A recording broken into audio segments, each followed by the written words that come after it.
This story begins with a girl's brother finding out that she has regained consciousness after passing out in the morning. But for him, this news was not at all happy, but rather the opposite. And the first thing he did was to go to her to say what he thought about it. Aula heard some loud footsteps and realized that someone was approaching her room. When she saw her brother, she expected him at least to be glad that she was all right. But unfortunately, it was pointless to expect something besides yelling and accusing her. This man didn't even say hello, but instead started getting really angry and accusing her of deceiving him. The thing is, according to this man, the girl faked her fainting to get her brother into trouble. Apparently, this kind of sibling conflict is the norm in their relationship. But whether or not the girl is actually guilty of something remains to be seen. It turns out she's the villain from a novel called Holy Girl Flower, victim of this world, receiving the general malice for the sake of the verisimilitude of the work, and really a holy girl. She's used to that kind of language and has accepted that there's nothing you can do about it. Kieran Von Bandas, it seems he is not Aula's brother but her real enemy.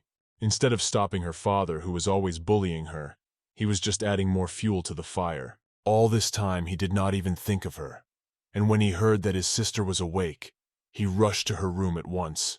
In her previous life, the girl was used to tolerating such bad treatment, but this time, she has a completely different agenda. The girl asked him, what if she is a candidate for sainthood just because she has healing properties? To which the brother asked her what she was even saying.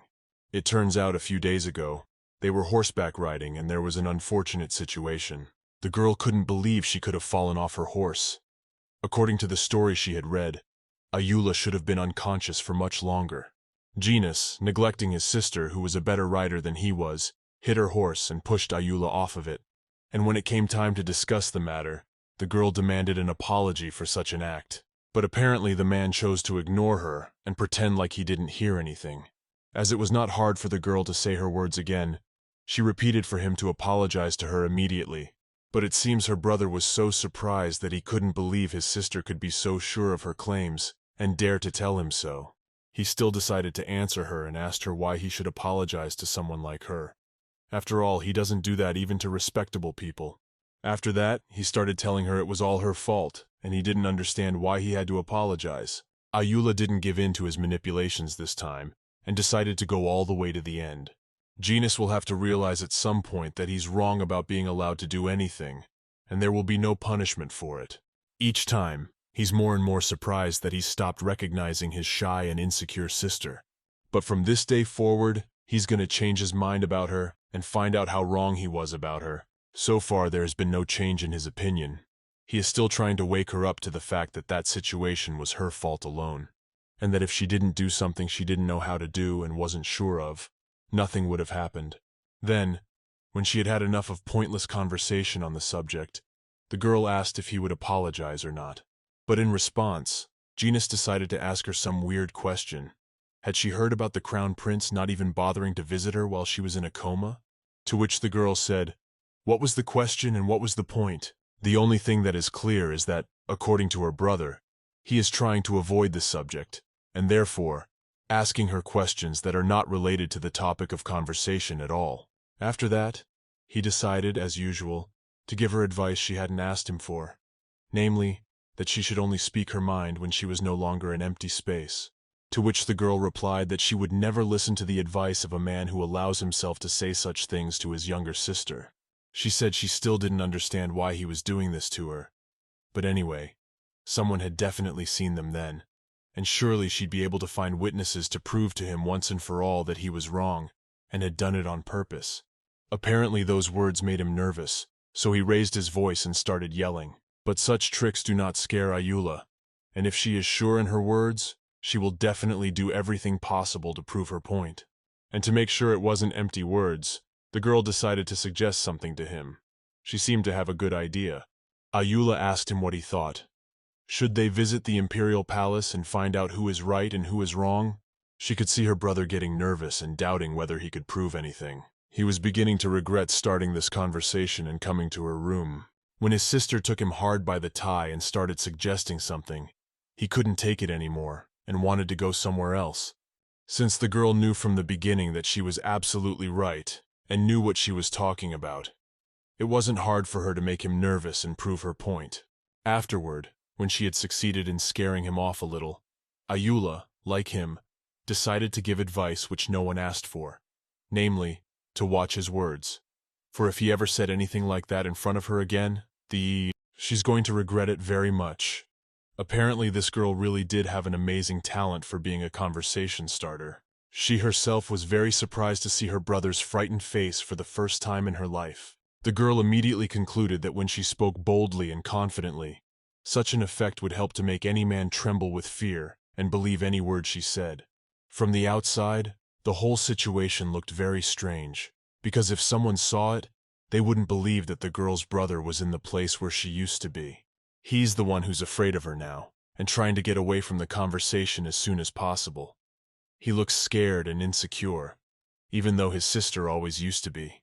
And unsurprisingly, he, as well as many other people, often took advantage of this and used her character for their own gain. But now she just laughs at how nice it is to feel confident and not be manipulated by someone else. But the best part for her was that it was too easy, and she got to switch roles and places with her brother, something she had dreamed of since she was a little girl. And now she had one very interesting and important question. If it was so easy and enjoyable, then why didn't she realize and do it sooner and spend her whole life suffering in vain from people like her brother? From that moment on, the girl decided for herself that she had to change so that she would never again feel resentment, weakness, anger, or self-hatred. She is sure that if she stops being a saint, as a true mistress of this body, and starts respecting her desires and herself, her life will start to change for the better. The girl chose herself and her happiness, and the fact that it happened late is better than never. It doesn't matter to her at all that this choice could turn her into a real villain, because in her opinion, it's better to be a happy villain than an unhappy saint. And apparently, that choice will actually make her happy and help her survive. It's not the same Viola she used to be. It's going to be a completely different life, where she'll have her first priority and no one else. In the meantime, she had some business to attend to. It was a small meeting and an important conversation. The girl picked out an appropriate outfit, and once again reminded herself to remember what and who she prioritized. Because as of today, her new life really begins right now. This meeting is like a family lunch or dinner. As Aula looked at the faces and looks on these people's faces and looks, she once again wished she could change this already long-abandoned mansion literally and figuratively. As expected, this conversation couldn't start normally. It all started with Aula's accusations, but this time, it was her father who was unhappy about something. He began to ask her how she dared to deceive her family and think that someone wanted or planned to hurt her.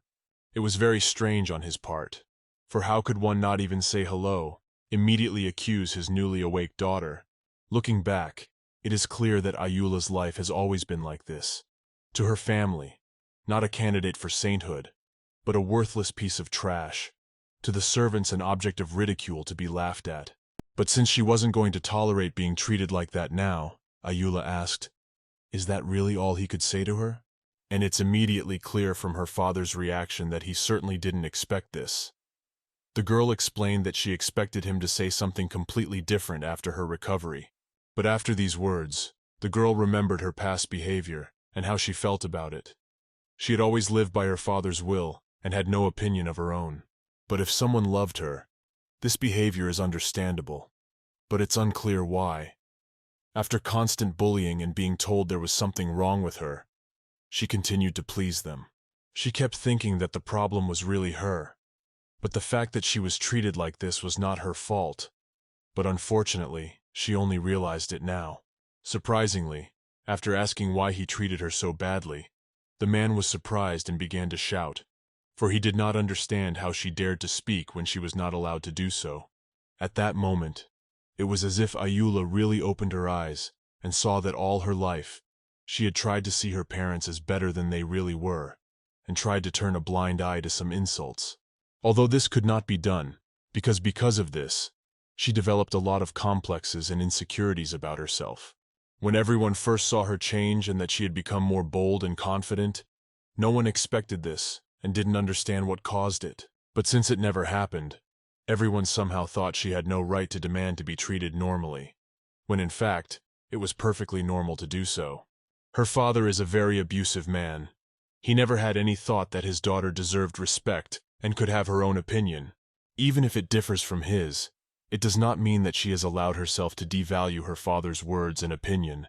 As a result of every word she said and look in his direction, he saw as disrespecting his father and trying to humiliate him in front of the whole family. And as a result, he let himself hit his daughter. Apparently it was because he just doesn't know how to solve conflicts with words. But even though it was very hurtful and unpleasant, Aula realizes that she's got a very good proof. When she told her father about it, he didn't understand what she meant. But the girl explained, since she was a candidate for sainthood, what would happen if someone found out that her own father had hit her.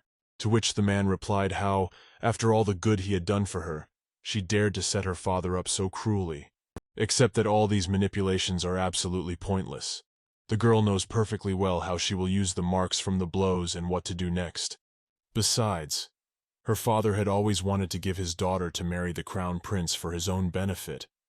But since her face was not suitable for that now, the girl reminded her that it's not going to work now, and it's his own fault for not thinking about the consequences of his actions.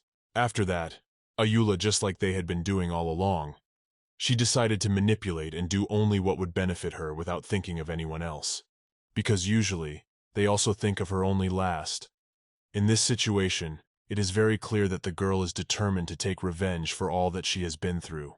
But since her father had no answer to her questions, and he realized that she really had a right to say all this, he just couldn't say anything, and for that reason, ordered her to leave this room immediately. But it was evident that each of them was really surprised at her change of, and even the fact that they kicked her out is no reason for her to be sad or resentful. It's a great opportunity to be alone and think about something important. At that moment, Viola remembered that now, first of all, she had to settle things with one person. Namely, she's going to meet with the Crown Prince, a very important and crucial meeting. Two candidates for sainthood born on the same day, and at the same time, Akanda von Irnus and Aula von Ribant. At the age of 18, through a ceremony among them, the true saint is determined, and the true saint becomes the wife of the Crown Prince. Most people are confident that Akanda will become a saint, for in their opinion, the girl excels in both the education of saints and in ordinary behavior. But this guy has one problem. He's engaged to the Marquis of Ribant's daughter. In his opinion, if it wasn't for the engagement, he'd have been with Akanda long ago. Suddenly, the Crown Prince is informed that he has a guest arriving and needs to set aside some time to talk to this person. He was very curious to know who needed to talk to him at this late hour. He noticed that this guest didn't even arrive in an imperial carriage, so his interest was doubled. When the guy asked his assistant, the assistant didn't even know how to tell him. There was absolutely no telling how the Crown Prince would react to Viola von Ribant's visit. It turns out there is another very interesting point, because in this life you can use the power of the Holy One, revealed on the eve of death. This means that if a person clearly remembers the content of an original work that they could not recall before, Ophid Ben Gias Hiln, in the original work he was a character with a possessed personality. To someone who doesn't like to stray from the set path, meeting Akanda seemed like a serendipitous coincidence. And as a result, he was hopelessly enchanted by the time he spent with her. Akanda entrusted Ophid with all the duties of Crown Prince, since she was the one who allowed him to exist to the fullest. And from the looks of it, since he loves her competitor so much, he probably won't even want to talk to her about anything. And therefore, it will be very easy to break off the engagement, as long as you explain the reason for the meeting properly at the beginning. The girl also thought about how her father might react to it, but after that she realized that it didn't matter anymore. She asked herself a question, namely, if this man didn't care about her, why should she think about what he would think of her, or wish he had done differently? Somewhere in the back of her mind, the girl felt the real her, who was trying her best to tell her not to listen to anyone and do only what she thought was right. Aula is determined to win and do whatever it takes to get her way. She will refuse to be the villain that tormented Akanda, and no matter where she is or what she looks like, she will survive and be happy. But for all of this, she needs to meet with Grey Cardinal Vigros. Aula is sure that the moment will soon come when his power may be needed. But first we have to break the streak with Ophid, because if we don't, it's pointless to move on. As she went to him, She remembered the bad and good times they'd had together. But unfortunately, only she noticed the good ones. It's very surprising that this guy loves a completely different girl and wants to be with her, yet somehow stayed with Aula.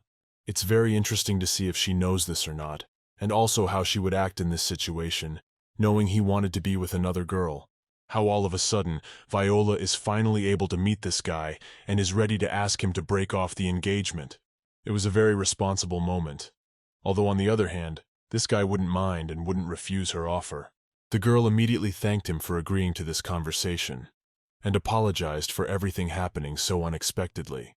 She immediately had thoughts of whether the real Aula could love this guy and not realize that he liked someone else.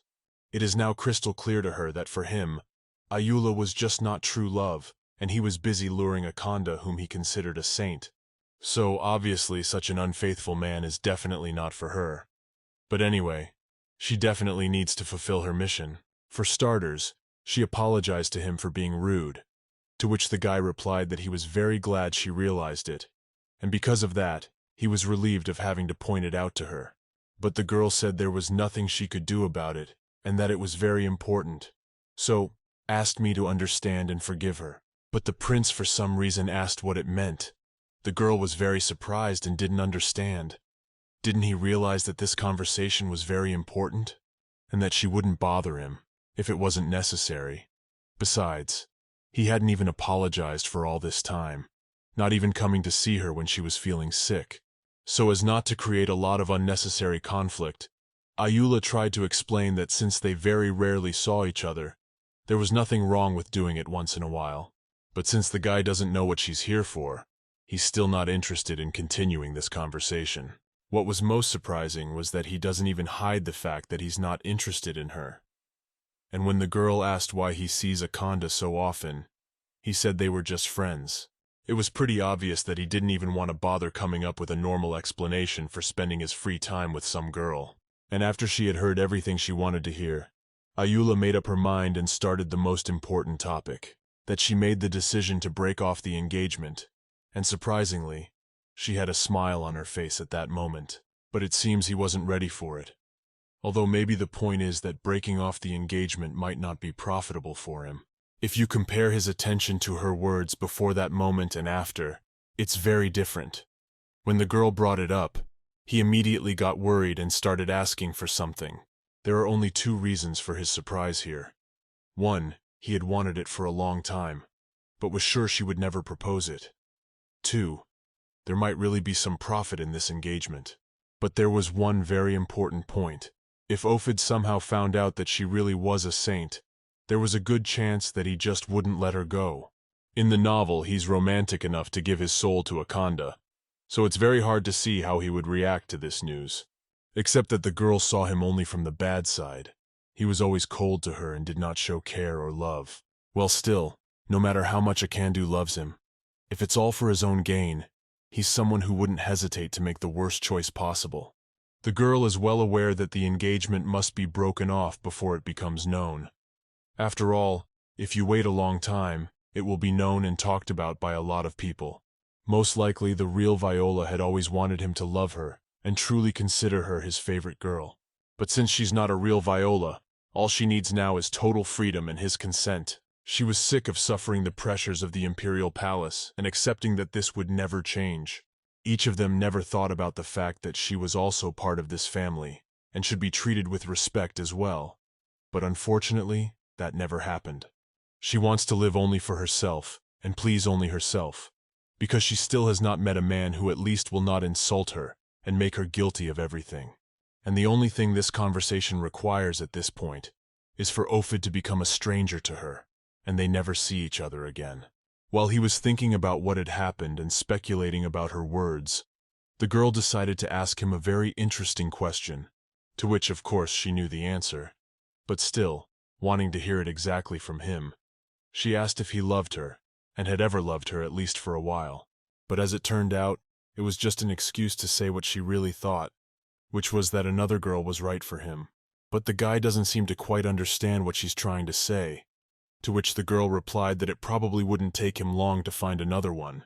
But after that, Viola decided to change tactics and said, as it were, that there is not a single citizen of the empire who does not know that the Crown Prince and Lady Ernest are in a close relationship. Girl told him that she had not at first looked upon the Holy Lady with envy of the, nor did she hesitate to think of His Highness as her fiancé, so there is only one conclusion here.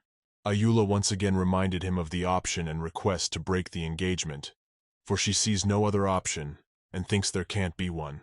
The boy was very surprised at her suggestion and thought how to react to it, because he had never heard anything like that from her before. Apparently he was sure that he knew this girl very well, but as it turned out in reality, that was not the case at all. In his opinion, this conversation was not serious, as the girl saw it, but somehow funny, which is very strange, because usually there is nothing funny in such a conversation. The moment had come when he decided to ask why he had to agree to it and what it was for. But the girl doesn't seem to understand why it's important for him to ask so many questions instead of just agreeing and forgetting each other forever. After a while, he asked again why he should agree to it and what it was for he had never thought of it and did not want to suggest it. To which the girl asked how he could tell her that and be against it, if he had not originally thought of her himself and had not presented her as his bride.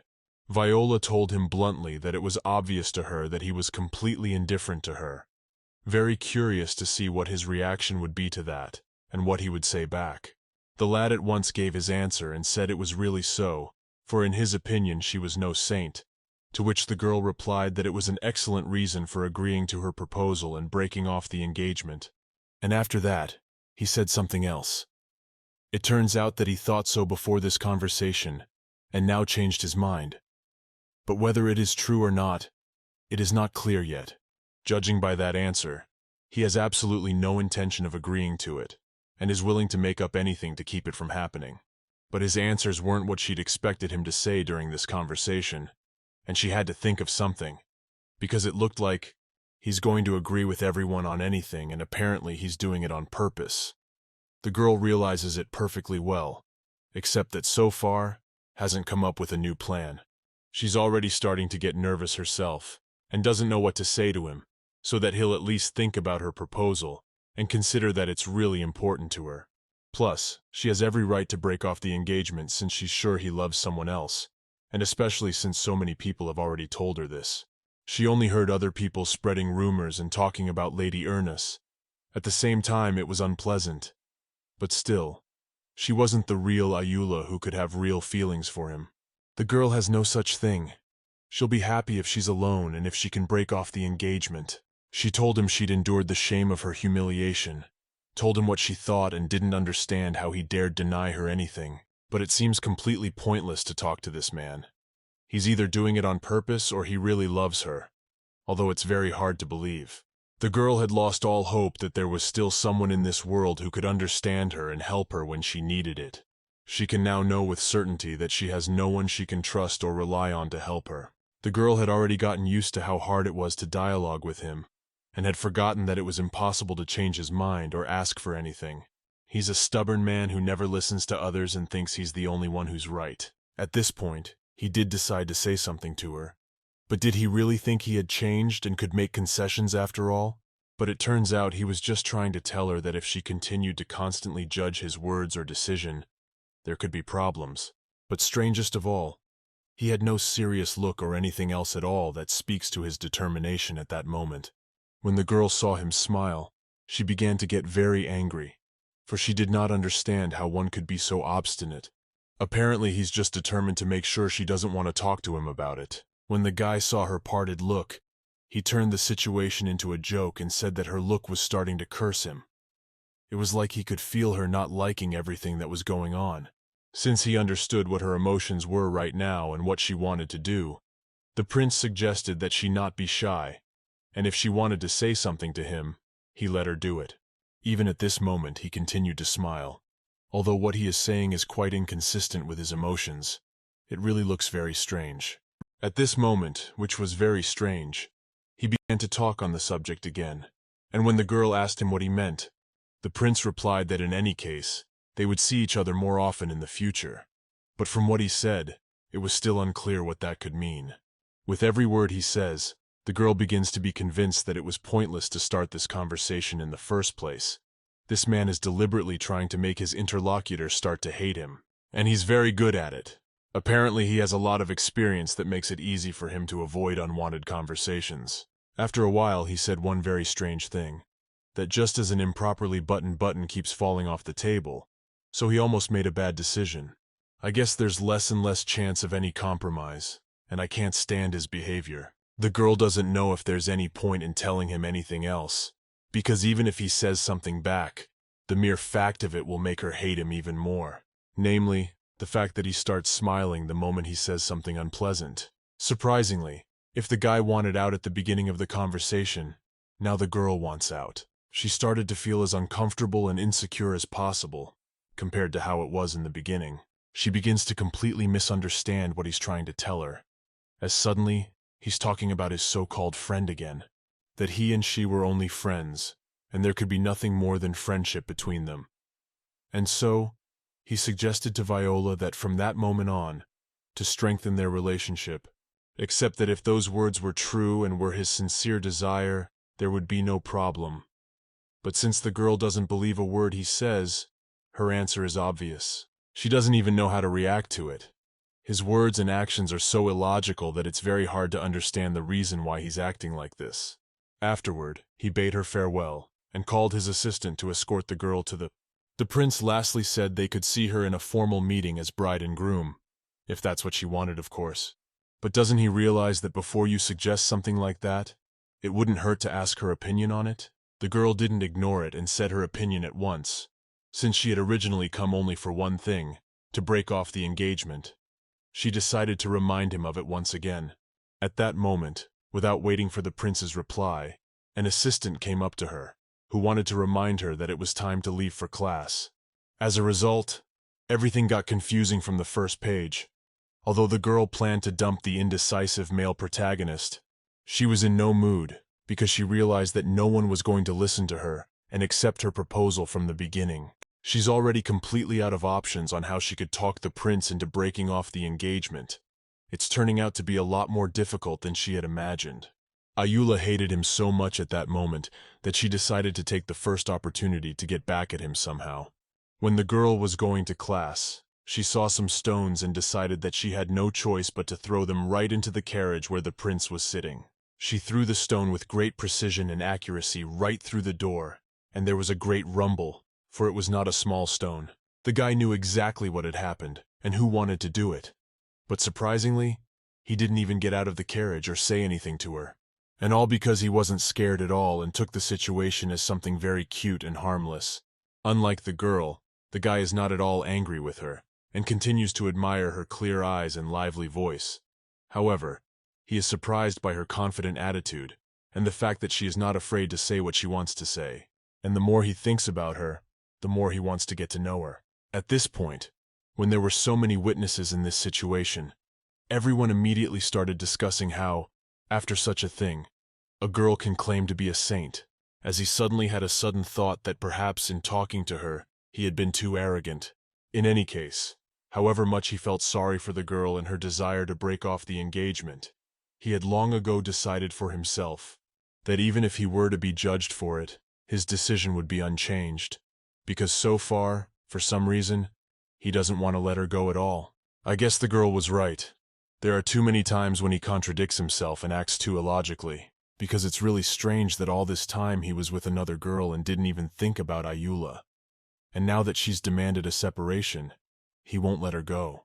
At this point, some guy also found out about this situation and doesn't understand how the prince could do such a thing. In his opinion, everything is really weird. We can only hope that someday justice will come and everyone will get what they want. At this point, it's very clear from this guy's side how the girl is starting to hate this day more and more with every second and getting angrier and angrier at the prince. He does not understand how she could dare to say to the hereditary principal anything about an engagement which she wants to break off. But afterward, he immediately thought that perhaps she had done right, for to get by in this world one must be somewhat reckless. It's strange that he keeps looking at her and admiring her for a long time without noticing it. Thanks to the wind, this fragrance came to him. He could smell it very well. And very surprisingly, from the outside, it looked like an interest in Viola, because he wouldn't have focused on her scent if he hadn't. But that wasn't all. He became very curious about her likes and hobbies. It was time to go home. The girl had traveled a long way and was finally in her own home. After that conversation, she didn't want to see anyone or tell anyone about anything, but that's probably the only reason why she was greeted by almost the whole family, although usually it was never the case. Not only was she angry about the situation, but she's going to have to tell the whole family how the meeting went. Her father immediately started looking at her as if she owed him something, or he was expecting some kind of explanation from her. When she wanted to go into the house, her brother stood in the way, and the girl at once asked him to give way a little. But some people at once began to resent it, for they thought it was an unacceptable request on her part, at which point her brother immediately began to resent her and ask where she had been so late and why she hadn't come back sooner. Outside, of course, it was really late, but somehow, neither of them thought about the fact that perhaps she might have important things to do. And everyone's always talking about how she has to keep rules and not go out late at night. Only in this situation, that's not what happened. Besides, if she tells them everything now, this information will make things even worse, because each of them wants more than anything else that a girl does everything she can to attract the attention of a prince. And when they find out that she's demanding to break off the engagement, one can't imagine what their reaction will be. When the girl asked why they were telling her when she should go home, to which her brother replied that she was the prince's bride, and so she should be careful what she did. It's another perfect moment where she could tell where she's been and what she's been talking to the prince about. But she realizes it's better not to. At this point, Viola decided to ask a very interesting question, namely, since when did they consider her part of the Ribent family? Except it seems like nobody knows what to say to her. Apparently she turned in that question just to see that reaction. But not just for that. Viola had wanted to ask them this question for a long time, for to delay this conversation any longer would be a mistake. It was very surprising to her that as soon as she once showed herself strong and confident in her words, her father immediately reacted like that and didn't like something about it. All these years the girl gradually got used to such an attitude on the part of her father. He treated her as if she had betrayed him or done something wrong. This man never took an interest in her well-being or problems, as normal families do. She felt truly sorry for her former self, who had constantly endured insults and humiliation at the hands of those closest to her. It was time to answer her father's question, but instead of that, she answered question to question, namely, whether all the questions were, and then Viola warned that unless they wanted to ask something normal, she had nothing more to say, and that she would have to go to her room. Strangely enough, she was very pleased to see how easy it was, it turns out, to ruin the mood of her father, who usually did the same. But towards her, Aula was indeed very tired, and wanted to rest as soon as possible after such a hard day. There were so many unpleasant moments to recover from. When she entered the palace, she was immediately greeted by all the assistants, and made to look like they were very happy to see her. And even that was very strange, because usually they were always pretending that they didn't notice her, or she wasn't in a certain room. And apparently there's been a change. It's not clear what it might be about, but they've finally started to notice her, and even greet and say hello when they meet her. In any other situation or in a normal family, situations like this just don't happen. But in this one, it's something like the norm, and not surprising. The fact is that because the obedient child had changed so much and drastically in character, all the rumors instantly spread around the mansion. The girl was very much surprised at how atmosphere could easily change after only a slight change in her character. Throughout her life, Aula was very friendly and treated absolutely everyone with respect. Unfortunately, she never received anything good in return, and usually always regretted wanting to help someone or forgave bad actions.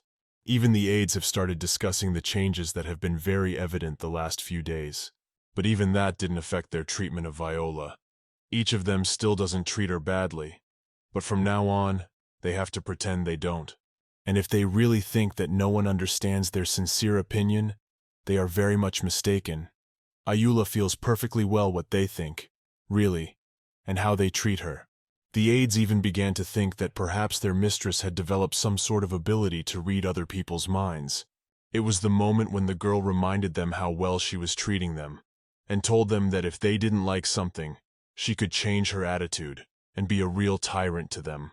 In her opinion, it's the only thing that will help remind them that they really have nothing to complain about, and even more so that they have no right to treat her badly. When the aides started apologizing for their behavior, she didn't start being as kind to them as she had been before. The girl said that apologies wouldn't help here. Aula remembered every situation where she needed help badly, but in return, she was just ignored. Each of them made a grim appearance, as if they had not heard her at all and did not notice. And since they did it on purpose, such things should not go unpunished. They of course thought the girl didn't notice or see it. It was like they were deliberately praising Akanda in front of her, and trying to show how much they hated Aula in every possible way. Some of them even managed to spoil her dress while no one was watching, and they did it regularly. They allowed themselves for the reason that the girl never punished her for it, and never complained to anyone. So, all the helpers had absolute permissiveness. But sometimes, someone did not even hide the fact that he tried to make fun of her, because he knows that nothing will happen for it. And as soon as they found out that the girl had changed a lot and was no longer going to forgive her, they all strangely became calm and started to ask about her moods. But the worst thing is that even the girl's mom never loved her and did not try to protect her. She ignored all these problems on purpose. Apparently she was not interested in it. She could even stand by her daughter and see her being bullied and still do nothing. And after a while, Viola was able to realize and accept the fact that unfortunately, there was not a single person in the mansion who could believe her or wanted to help her. Only unfortunately she realized it too late. Everyone's already used to the fact that the girl is completely helpless and can be used at will. But what is most surprising is that when the girl fought back only once, even at that moment, she doubted whether to do it or not, because she still dreamed and thought that it was still possible that her family might love her someday. Aula sometimes even felt guilty for starting to treat them as badly as they usually treat her. It's very strange, of course, but she realizes there's no other way around it. It's really amazing how she even manages to socialize with these people and tolerate them just because they're her family. After the girl began to realize that she must have a sincere helper who would have no desire to harm her in any way, Aula asked her mother to find such a helper for her. The woman replied that Aula had never asked for it before and asked what she needed it for, to which the girl replied that she was just uncomfortable traveling alone.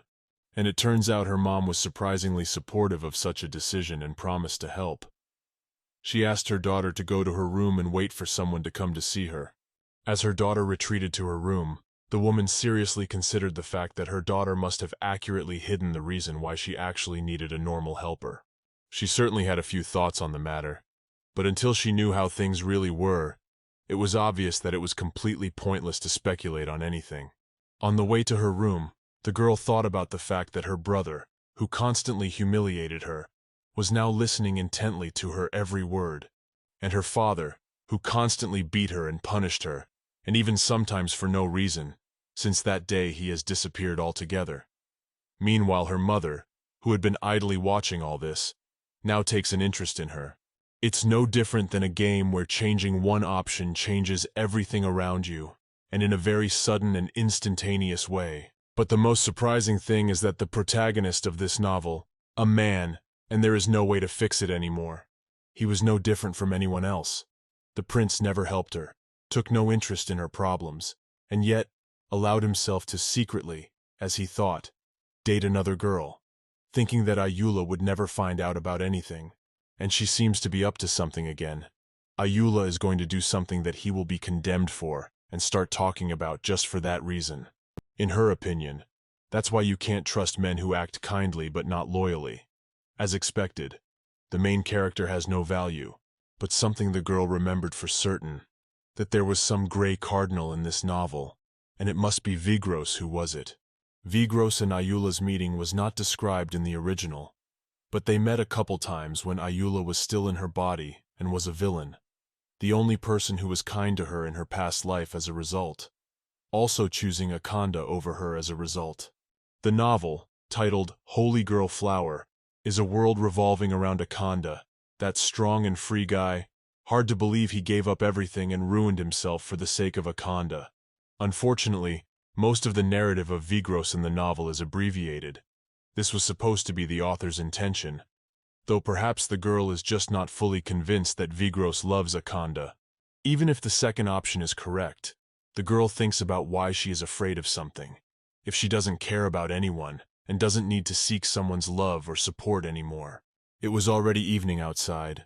There were beautiful stars in the sky, and there was her favorite feeling of peace and quiet, when no one could come in, and she could be alone together. Usually Aula loves to look at her body and examine it in great detail. She never gets tired of looking at it and notices something amazing every time. Meanwhile, Akanda was also resting in her room and heard some knocking on the door. It was her assistant. The girl wanted to know what she needed, and so she allowed entry. An assistant named Jane asked if her mistress was awake and had a few minutes to spare. It turns out that this assistant wanted to tell her something interesting that could be useful before her or could surprise her. The girl gladly agreed to this conversation and was eager to learn something interesting. It is very interesting to know what kind of person Akanda is, and if she has any bad intentions towards Aula. The girl decided to hurry up her assistant. She very much wanted to learn something new and interesting, because she has not heard any rumors for a long time and does not know what is going on around her. The assistant at once began to tell her all she knew, and said that it concerned Mrs. Ribon, namely, that she had changed very much of late, that no one would recognize her at all, or rather her character. Jane told her everything in great detail, so that her mistress would know exactly everything, and it seems to have been very useful and interesting information for her. The assistant said that even if it's all true and even if things change, Akanda will still be able to achieve saint status, and nothing will stop her from doing so. To which the girl replied and decided to remind her that she had already asked her several times not to say something like that. Besides, someone might hear it. Then Ananda became even more interested in the subject, and asked what exactly had changed in Lady Ribont, and if there was any evidence of it. To which the assistant replied that since Mrs. Ribont was known for her ferocious temper, everyone immediately noticed even the smallest of changes. And the fact that she's changed a lot and it's like she's become a completely different person, it's obvious from the girl's reaction that she's very interested to see it in person. Meanwhile, Ayula's request was surprisingly not ignored by anyone. Her mother immediately took up the matter and did her best to fulfill the request. The man and the guy are talking about the fact that this guy will be responsible for the safety of the Marquis of Ribont's daughter from now on, and also that he won't have any partners, so he should be well prepared for that. But when the guy asked why he had been chosen, it was obvious that he didn't want it. To which the boss asked, would he really disobey an order? The guy immediately apologized for his words and realized that there was nothing he could do to affect this situation. So, he would just have to deal with it. Aula von Ribont, who was born a saint candidate, but she is the one who is jealous of successful candidate Akande and commits bad acts. All because her fiancé, who is the crown prince, and Akanda, they are close. She was so much jealous that she tried to get a separation. The question arises whether such a person can become a saint. Meanwhile, the guy who's supposed to be guarding her started thinking about how he was looking forward to seeing her in person, but he can't believe he'll be guarding a girl like her. Apparently he wasn't waiting for this meeting to be admired, but rather the opposite. The thing is, if he had been ordered to guard Akanda, he would have gladly agreed to it, and would have gladly done his job. Now he regrets that it was Aula that he got.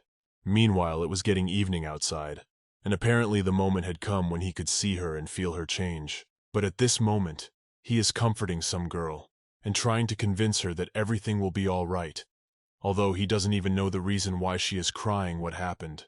He tries to calm some person, but at the same time he wants to cry and realizes that in such situations, words like, everything will be all right, are not soothing at all, and most often just useless. It turns out it was one of Ayula's aides. When the guy saw her crying, he was hard to imagine how she copes with Aula, who has a very complex character. To which the girl replied that she agreed to this job only because it pays well. But it turns out that the girl just did not know that she would have to be someone's assistant. The guy was very surprised and didn't know that it was like that, and after a while he realized that maybe she had arrived here recently, and probably for that reason she was afraid of what was waiting for her. But if it's the same assistant who was invited by Viola's mom at her request, and if it's true, it's likely that this assistant has nothing to fear at all. According to this guy, Aristocrats can't purposefully harm their subordinates. This girl reminded him of his little brother, and so he did not leave her at such a difficult moment, and decided to hold her a little, for he realized how frightened and lonely she was. After some time, he decided that if she was being abused, he would not let it go, and even if he was fired and put back in his old position, it would not be a problem, and would be even better. He's eager to see his new mistress, but for some reason, he's absolutely certain that she's a terrible person, and will be very difficult to deal with, just as this girl thought. But it seems that he is not going to give up, and is ready to do a quality job, even despite some difficulties, and who he will have to work with, and who to protect. And finally, the moment of their first meeting came. The girl immediately introduced herself and welcomed her new assistant. She looked very nice at that moment, and didn't look like she was unpleasant or difficult to work with at all. But it seems he had very different expectations, and the girl he saw in front of him at that moment was very different from the one he had imagined and expected to see. Judging by her reaction, she knows this man and has heard something about him. But what's most surprising is that Aula even remembers his name. Kieran Von Bandas, third son of Baron Bandas, loyal to the Marquis of Ribont, a knight belonging to the Marquis of Ribon. Aula really never thought this guy would be her bodyguard someday. It's really interesting to see if she's happy about it or not. The girl for some reason thought that this time, everything now would be very different from the original, and they would never meet him. But anyway, one has to accept what is reality at the moment. After that, Kieran immediately introduced himself and said that he was very happy to meet her, and that he would guard her and keep her safe from now on. But the thing is, he used to be Akanda's security guard. That's why she was so surprised to see him, because he used to guard only her rival. He was so convincing that Akanda felt her anxiety immediately vanish after his words. And since that was the most important thing to Akanda and necessary for her condition, she thanked him every day for his protection, and all that he did for her, and the guy knew it. She doesn't want to remember and think about it, so she decided to forget about the past, and hope that they will be able to cooperate normally, and there will be no bad situations in the future. Moreover, he only gives love without reciprocity. He was an ordinary male hero, loyal to Akanda, and yet she is very curious how come he became her bodyguard.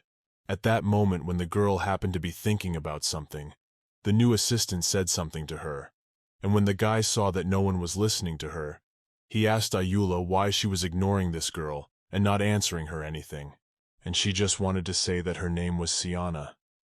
She was trying hard to be liked, but when she saw that no one noticed her, she was very hurt and uncomfortable to realize it. But that wasn't even the point. Aula was so engrossed in her thoughts that she even forgot to greet and say hello to her new assistant. When everyone had met and gotten to know each other a bit, Aula decided to thank them for coming and said that they were free for the day, because it was too late and everyone needed to rest. The girl closed the door to her room and decided to think about what had happened during the day. She had so many emotions that she did not understand how to analyze everything that had happened lately in a normal and correct way. But as she was very tired, she had no strength to think about it at all. In any case, all she can do now is hope that she can get a proper rest, and that the next day, no unforeseen and unpleasant situations will occur. As a friend, when the girl was already starting to fall asleep, she started seeing something very strange. It was very much like a dream, but very realistic. Holy girls were trained in this place. It is truly a very special place where many people dream to visit. Aula began to see a very strange situation. In this room was some teacher, and the very real Aula whose body she was now in. This teacher was clearly unhappy about something, and didn't understand why the girl was having such a hard time grasping and memorizing new information. Aula immediately recognized herself, and saw what she used to look like, and what she used to do. She was very interested to see everything that was going on, and especially considering the fact that at this moment, the girl did not know that she was a true saint. Meanwhile, the teacher is still unhappy about something, and continues to criticize her in every way he can think of. The girl felt uncomfortable at that moment, because she really wasn't doing well, and it's very unpleasant to be criticized for it. Aula now realizes that this was really how it had always been from everyone around her. No one missed an opportunity to criticize her and say their unnecessary opinion. She didn't care at all about the fear. All the girl did was scream hard enough for everyone around her to hear it. When she tried to apologize for not doing well and asked to explain something again, the teacher said that in her case it was useless. But in any case, it's his job, and he has his responsibilities, and if he's asked to repeat something, he should obviously react differently than he did in that situation. Aula wanted very much to intervene in this situation and protect herself in the past, but unfortunately it is impossible. She can only observe and draw conclusions, which for sure she has already managed to do so. The girl listened to the teacher tell her that if a person doesn't know or understand something, you should try until he understands and remembers it. According to him, this is elementary student etiquette. But that wasn't all. The insult and humiliation didn't end there. He started comparing her to her competitor, Akanda, and asking her to understand at least half as much as she did. She was sorry to look at herself in the past and realized there was nothing she could do about the situation. When the girl did not answer the teacher, he perceived it as disrespect or an attempt to ignore his words and demands. The thing is that it turns out that no matter how hard a girl tries, she still can't achieve the same results as Akanda. It's really very hard for her, and apparently just impossible. But she doesn't realize that the problem is not her. It's the teacher who doesn't understand the most basic things, because each person is a separate and unique individual, and everyone has different abilities. Because it's just elementary, some people are good at one thing and some people are good at another, and that's totally normal. Moreover, everyone has the right to make mistakes, and the teacher's task is to do everything possible so that the student does not feel guilty about it, or not as worthy as others. Plus, if he comes out that she has some issues in this topic, he could have suggested something else a long time ago, and for sure, she could have had success in it.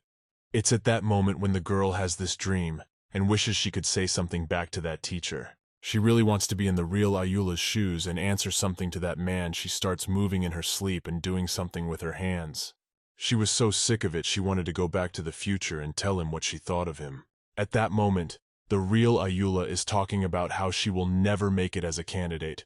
But the girl who is having this dream really wants to tell her that she will make it, and to never think that anything is impossible for her. She really wanted to tell her to never let the girl blame herself, or think there was anything wrong with her. The main problem is that she's just surrounded by people who don't care about her at all, and are purposely trying to do everything they can to make her feel guilty. And surrounded by people who wish her nothing but bad things. It's hard to be happy and think that everything will be okay in time. The girl has always felt superfluous and dreamed of going to a place where she would be loved, and where she could learn what happiness and normal life is like. She always often wondered if she was unworthy of something good and would never be happy. When suddenly, which was very unexpected, someone took her hand and it was very pleasant. The girl felt support and that someone was ready to help her. Aula didn't expect to have such a person in her entourage who didn't care about her and who noticed how bad and lonely she was feeling. It turned out to be some boy. He just wanted to remind her to never think of giving up and keep believing in her dream. After meeting him, Aula realized that she has an obligation to escape the curse of the affair, and therefore, she needs to stop this story in its tracks. When the girl felt someone's support and care for the first time in a long time, she was very surprised, but at the same time, she was very pleased. It was something new to her, something she had never had before, for even her own family had shown her nothing of the sort, but had instead done everything possible to make her feel superfluous and give her the worst possible childhood. After a while, the girl finally woke up and immediately realized that it was just a dream, very curious if it would affect what she wanted to do next, and her in general. But one thing she knew for sure was that it couldn't go on like this, and that something had to be done about it. Because only she was in charge of her life, and only she could and wanted to make it better. It was New Year's Day. The girl decided to go outside and take a little walk. The weather was beautiful, and everything was incredibly beautiful. Sometime after the walk, she decided to stop by a tree and sing songs for a while. She's sure it will relieve her stress and make her feel a little better. Aula is sure that she will stay here for a few minutes and leave soon. After all, she has a lot of important things to do that take a lot of time to do. It took her a little time to get ready and get in the mood, and it was important to relax and calm down. And after some time it worked out. The girl didn't even expect it to work out so well and that she would even like it. She was very surprised at her ability and the fact that she was able to do it. She even thought that perhaps it was no wonder, for it was a manifestation of the power of the Holy One. She felt a pleasant lightness and inspiration to start singing again. Many birds gathered around her, who also wanted to listen to her beautiful voice and admire this beautiful atmosphere. But at this moment, she was not alone in this place. Some guy was watching her. Apparently he also liked her singing very much, and he also wants to listen and enjoy this moment with pleasure. It's very strange, but when a girl is alone and not in her room, he's always watching her and talking about her. He knows a lot about her. Apparently the guy is really interested in this girl and would like to get to know her better, but she doesn't know about it yet. After a while, he got tired of sitting in the tree and wanted to leave as quietly and inconspicuously as possible, so that the girl would not suspect anything, because if she saw him, she would definitely think someone was following her and trying to find out something. But unfortunately, this guy accidentally stepped on some stick, and there was a loud noise. At this point, he was getting very nervous, and realizing that if she saw him now, it might create a conflict, which he certainly didn't want to do. At that second, he immediately began to think of different ways to explain his appearance, and why he had been sitting in the tree all this time.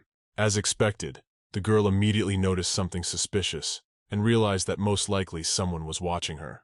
In her opinion, when one receives the power of the Holy One has so many opportunities and so many other things open up for them. Aula wanted to go back to a time when she didn't know Vigros yet. In her opinion, she could change a lot of things and do what she thought was right. She was very curious as to how they would meet in this life, and if it was even possible to make it happen at all. And it seems that the most amazing moment happened, when the universe as if heard her wish and decided to fulfill it the second the girl thought about it. But surprisingly, she was not frightened of him at all. On the contrary, she became very curious as to how he had come to be here and what for. She decided to tell him that the daughter of the Marquis of Ribon was here, but what she meant by that was unclear, to which the boy asked her how she thought he should react. It turns out, according to the girl, this is a special place that not everyone can go to. She thought he may have just gotten confused and accidentally walked into the area, to which the guy replied that he knew exactly what this place was, and wasn't confused about anything, and then asked, "Is she really going to yell to get a lot of people here?" There seems to be a bit of a conflict between the two of them, and it seems like everyone is sticking to their own opinions and not going to listen to each other. After that, it was a little weird. The guy didn't expect you to do that to him, and he did it. The fact was that she wanted to give him some kind of rose. Only what it was for, he couldn't understand at all, and didn't know what it meant. The guy immediately started asking her what she was doing it for and what was going on, to which the girl replied that it was just instead of apologizing, because in her opinion it would be much better and nicer that way. Afterward, he was immediately curious to know if they had ever seen each other before, though when he tried to remember something, he supposed it was the first time they had seen each other, to which the girl knew exactly what to say, and replied that there was still a possibility that they might have met him in a past life after all. And after that, she said that she really enjoyed talking to him, and she felt that they could be friends. But the guy was very surprised by this, and didn't even know what to say back. He was very curious to know exactly what she meant. The girl replied that she was just very comfortable being in his presence. Surprisingly, she actually felt very pleasant around him and didn't want him to leave. Even though they've never talked to him before, the girl feels like he's her best friend, someone she can tell anything to. To which the guy replied that he had never heard such a thing before, much less ever received a rose as an apology from such a beautiful girl. But even so, he still accepted the flower and immediately wanted to smell its fragrance. For him, this moment and meeting the girl, it was simply unforgettable. After that, it was as if there was no conflict. They immediately started talking on some topics, and then the guy complimented her and said that she sings very beautifully, to which the girl replied that she was very pleased, but then asked, did he really hear everything? From him it is very surprising to hear, because he is a man that even the emperor cannot easily touch. And the fact that he's so good with this girl is an indicator that he definitely liked her. Except it's amazing that he was portrayed a little differently in the storyline. Inhabitants of the empire, jokingly intimidating crying children by telling them that if the child cried, the duke would take it away. Therefore, Everyone is very much afraid of him, and never get too close to him, because from childhood they know that it can be dangerous. And also, even the most respected aristocrats have no right to say anything against him. And that's the way it's always been. But what is his power? The fact is that on the battlefield, under the command of the emperor, he destroyed many monsters with a single spell. It is said that on the place where he destroyed them all, a river was formed. But the interesting thing is that surprisingly, only Akanda von Irnus was not afraid of him, as she didn't pay attention to rumors and only drew conclusions after personally interacting with the person.